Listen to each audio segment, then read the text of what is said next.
Hi, my name's Chris Dam. Now I'm the General Sales Manager here at Brantford Toyota, and it's a bright sunny day. So typically on a day like today, we're not worried too much about, traction. But in this day and age, pretty much everything we sell is like all-wheel drive or has an all-wheel drive variant. So if I look to my right, that's an all-wheel drive. That Cross is an all-wheel drive, but that truck, that's a four-wheel drive.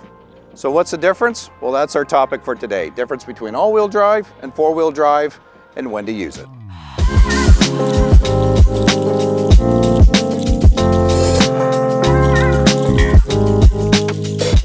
So the reason we're bringing this up today, all-wheel drive, four-wheel drive, it's nothing new. It's been around for a very long time. But we still get a lot of guests that are coming in and saying, well, what's the difference? I want something with four-wheel drive. So then we ask the question, do you want four-wheel drive or do you want all-wheel drive? And a lot of them just don't know because the car they've had previously, Corolla or a Camry, maybe that was just a front-wheel drive model. So this is all very new to them. So we're going to do kind of a high-level look at the differences.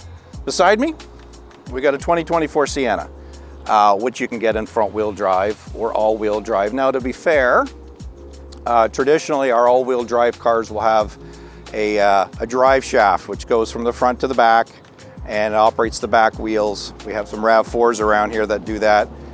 This being a hybrid, there's no drive shaft. It's got a separate electric motor for the back wheels. But the point is, all four wheels are powered at some point. And it's the same thing with the Corolla Cross that's right next to me. One of our smaller SUVs, but again, that particular one's a hybrid. And the back wheels have a separate electric motor which run the back wheels. It's easy, I guess that's a good way of putting it. All-wheel drive is easy. There's really no driver input. The car does everything for you. If the weather gets inclement, yes, we have some buttons for mud and snow and things like that, but there's really limitations. None of these cars are designed to go off-roading. They will get you to the cottage, for instance, depending on what kind of rubber you have on.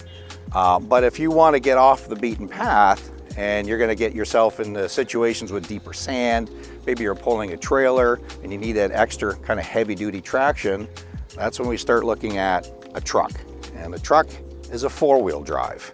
And that's a little different setup, and we'll get into that in a second. So all-wheel drive, four-wheel drive, two very different systems. Let's get into this Corolla Cross here. We'll look on the screen, have a little animation about what's actually happening with the all-wheel drive system. Okay, so we're inside the Corolla Cross. This will sort of help us illustrate what's actually happening in an all-wheel drive system. So here we have sort of an illustration of just four wheels, if you will, and an engine. You got your front wheels, your back wheels. This being a hybrid, like I mentioned, if we had a gasoline-only model, we would have an engine, we'd have a drive shaft, and a differential in the back there. So, like I mentioned before, all-wheel drive systems are not new. There's basically power going to all four wheels. The car will dictate how much power is going to the front and the back, depending on the vehicle, and slippery conditions, things like that. Now, there are settings like for mud and snow, which will sort of, retard how things work a little bit. But this being a hybrid, there's no drive shaft. There's actually a separate electric motor for the rear wheels, so it's kind of cool. But the idea is that it's always in this mode. There's really not a lot of thinking going on. If it starts to rain, if you get on a gravel road, you don't have to panic and all of a sudden hit a switch or a button. It's just going to work. And for safety reasons, this is a nice way to go. Now that truck over there, which we'll look at in a second, that's a Tundra. That happens to be a 2024 Capstone. It's our, most luxurious. It's our top-end Tundra. Happens to be a hybrid as well. The difference with that, though, is it'll be a two-wheel drive system on a day like today. So basically, you have your engine, transmission. It'll have a drive shaft going right to the rear wheels, and it's rear-wheel drive. But it has the option of flipping it into four-wheel drive. And when do you use that? Well, when it starts to get snowing, I'd say that's the best reason for it. You'll have a switch or a button, a knob, and on the fly you can turn it, and then it engages the front wheels. So you're thinking, well, what's the difference? Why can't we just leave it in four-wheel drive all the time? On a four-wheel drive vehicle, it has what's called a front differential, and it's a locking differential. So when you put it in four-wheel drive, those two front wheels are going at exactly the same speed, which is great if you're going in a straight line. As soon as you start turning a corner, one wheel is going to start to not like what it's doing on the drive pavement, for instance. It's going to hop because, again, when you're going around a big circle, the wheel on the inside is going at a different speed than the wheel on the outside. So on dry pavement, if both wheels are fighting each other, it's going to not feel nice. It's going to be hard to steer. In a nutshell, all-wheel drive is easy. Four-wheel drive is more for the off-road enthusiasts, I'd say. It's going to give you some options that can get you out of a situation more so than the all-wheel drive can. There are limitations to this. You can get yourself stuck in an all-wheel drive car. Now, some are better than others, and it all depends on tires, for instance. The four-wheel drive is more traditional. It used to be back in the day you'd have to get out and actually lock up your front hubs and things like that. That's all in the past, but we still have heavy-duty, full-size pickups that have a four-wheel drive system that are designed to go off-road if you want to, get you out of the mud. They have a high and a low range, and it's a lot more going on there as far as heavy-duty applications go.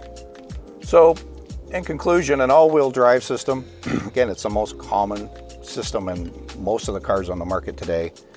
It's simple. There's not a lot of user input. Yes, we have buttons to change for mud and snow and whatnot, but a four-wheel drive is still a little more heavy-duty, I guess you could say, more for off-road, and you got to be careful if you're on dry pavement. I guess that's sort of the thing to remember. The only time you got to stress about how a four-wheel drive works is if you're buying something like a Tundra or maybe a 4Runner, and you plan on doing a little off-road or heavy wet snow, stuff like that.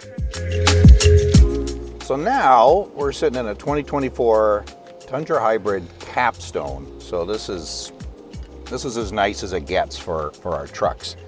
But it's still, primarily a two-wheel drive truck with the option of going into four-wheel drive. So like in the Cross we were just at, that Sienna that's parked beside it, they are an all-wheel drive system. Not a lot of thinking going on there. This, you kind of have to be on the ball a little bit. Now we have traction control, stability control. That's standard on everything we have, and that will help slipping and the back end of the truck moving around in snow and mud to a point. But usually when it gets a little inclement, you get some sort of snow cover, it's a good idea to put it in four-wheel drive. So how do you do that? So we have down here, and again, sometimes you'll have a knob, sometimes you'll just have switches and buttons.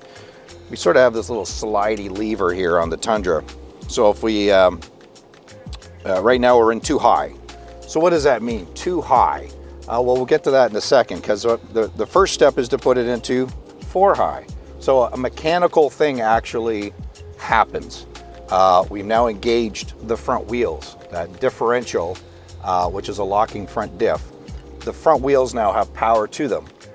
And like I said before, they're going at exactly the same speed. So if I were to try and do a tight corner on this pavement here, the truck's going to fight me, because it needs one of those wheels to slip, because again, they're going at the same speed.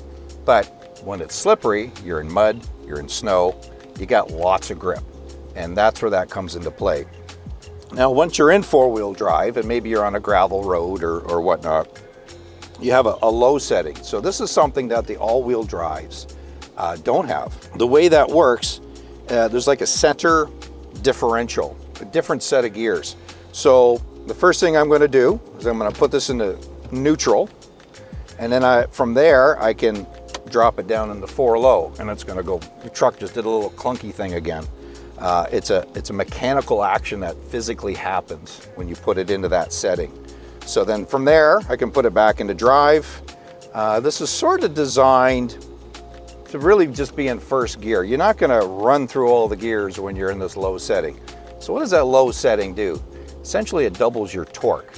So I'm not telling you to pull a stump out of the forest, but I mean, if you were, this is what the setting you'd be in. Or you got an old, I don't know, shed you want to pull over with a chain.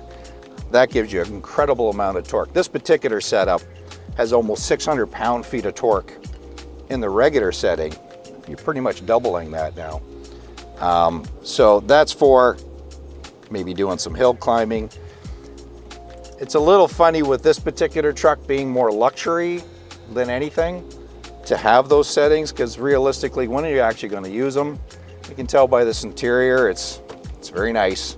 You're not going to have greasy hands and dirt in here because it's just going to show like crazy. But regardless, all of our Tundras have that setup. So to put it back, in case you're wondering, to put it back into 4 high, I'm going to put this into neutral.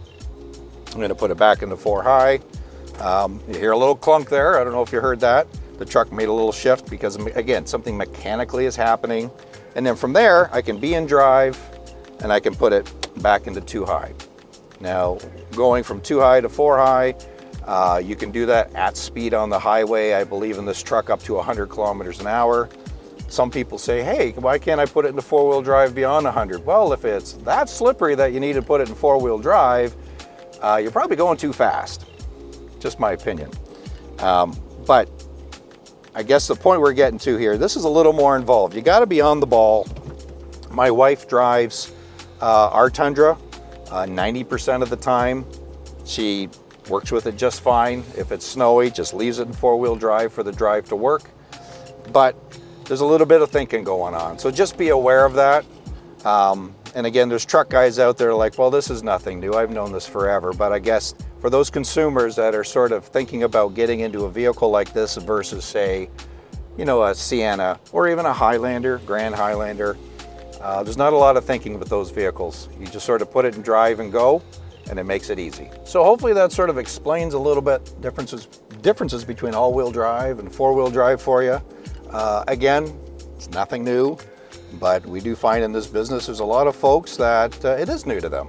And if you like what you saw in this video, please hit the like button to subscribe. And other than that, till the next video, this is Chris Dam from Brantford Toyota.